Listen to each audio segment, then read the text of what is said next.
Deputy Speaker, the Minister spoke of the difficulty of quantifying government targets for different types of housing. What can be quantified is this: 1.25 million people on the waiting list for social housing, 123,000 children living in temporary accommodation, more than 99% of homes to rent in the private sector in Lambeth and Southwark, the rent for which is above the local housing allowance cap. This government is failing, as the coalition did before them, cutting the subsidy for new social housing, redefining affordable housing to make a mockery of the word affordable, penalising residents with the bedroom tax and lining the pockets of shoddy developers like Persimmon and unscrupulous private sector landlords.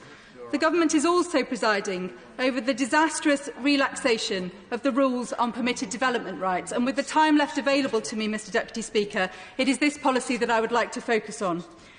The expansion of permitted development rights is delivering poor quality homes in former office buildings up and down the country, resulting in children playing in industrial estate car parks, poor fire safety standards and homes which are not homes, but which are essentially hotels by the back door being let out through Airbnb and other platforms for short-term lets. And most shockingly, having introduced this major planning reform, the government has undertaken no evaluation of its impact and is proposing further expansions which would see developers able to demolish and rebuild office buildings without planning permission.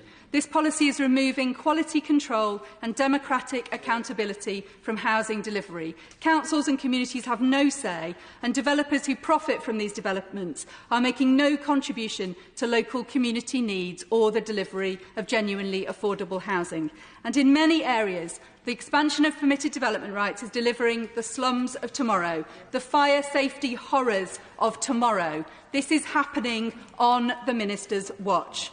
So I urge the Minister today to do one small practical thing: to halt the expansion of permitted development rights while a full evaluation of its impact is undertaken, and restore housing delivery to the full democratic control of local authority planning departments, who can decide where their communities need new housing, where it should be built, and can secure affordable housing contributions and funding for community facilities. So we are building not the slums of tomorrow, but the high-quality, sustainable, affordable communities that we so desperately need in this country. Justin Muggles. Thank you, Mr.